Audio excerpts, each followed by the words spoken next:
Et on va retrouver donc Dolores Mazzola à Bourg-en-Bresse, à l'abbaye monastère royal de Brou. Dolores, avec un invité qui a un micro et encore des trésors à nous faire découvrir. Oui, tout à fait, Alain. On a résolu nos petits problèmes de micro. Hein. Parfait. Merci, l'équipe. Alors, ici, Pierre-Gilles Giraud, j'ai envie de dire, mais c'est le chantier.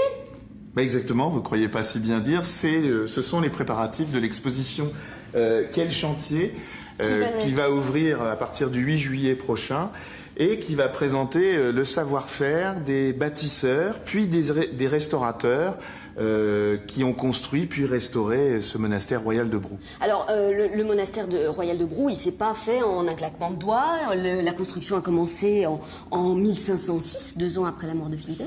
Exactement. Ça dure un certain temps. Et puis ça dure 25 ans, ce qui est quand même, l'église est consacrée en 1532, donc c'est quand même un chantier qui est très rapide, parce que la princesse fondatrice, Marguerite d'Autriche, y a mis les moyens et a payé pour qu'il y ait sans arrêt de 200 à 400 ouvriers sur ce chantier. Elle avait un petit peu de sous et c'était une grande mécène. Alors on va rejoindre tout de suite le régisseur des collections, Romuald Tandilli. Bonjour. Qu'est-ce que vous êtes en train de faire? On est en pleine installation ici, j'ai envie de dire. En fait, vous découvrez la face cachée d'un montage d'exposition. Oui. On est en train de préinstaller un ensemble d'outils de charpentier, principalement. Alors, qui sera fixé au mur ensuite. Pour les visiteurs. Alors, ça veut dire que là, qu'est-ce qu'on a comme outil? Moi, j'ai envie de dire, c'est des instruments de torture, mais non. Torture pour le bois. Torture pour le bois, qu'est-ce que c'est? Ça ressemble à un rabot. Voilà, un grand rabot, c'est une varlope. Ouais. En fait, reconnaissable à la longueur de la semelle qui est supérieure à un petit rabot. D'accord. Une petite tarière qui permet de faire des trous, donc pour tout ce qui est partie mortaise et éventuellement pour tout ce qui est après assemblage. Voilà. Ok. Ça, c'est un compas.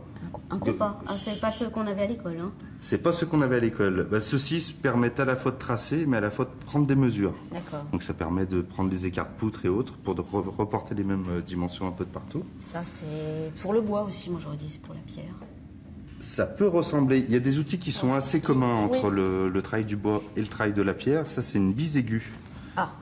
Reconnaissable, en fait, par la partie bédane. Donc, ça, c'est technique, hein. Mais allez-y, hein. J'apprends. Une partie bédane et une partie ciseau à bois, en fait, qui permet un travail principalement de tout ce qui est tenon mortaise sur les... Tout ce qui est les assemblages des poutres et de la charpente. Merci de décrypter. Je ne vais pas faire mon stage de charpenterie ici, je pense, parce que je suis trop mauvaise. Hein. Alors, on a aussi derrière nous cette reproduction. Expliquez-nous. Ce sont les voûtes que l'on trouve à l'abbaye. Je dis abbaye, Alain, c'est vous qui m'avez induite en erreur. Au monastère, c'est quoi? C'est le même principe. En fait, là, ça permet de montrer comment on pouvait monter une clé de voûte. Une clé de voûte. Avec tout le système de cintre qui permet de poser les pierres. Et puis en dernier lieu, on posait la clé. Et ensuite, on retirait le cintre. Et bien sûr, les pierres, par leur propre poids, tiennent la structure des bâtiments et en particulier des voûtes.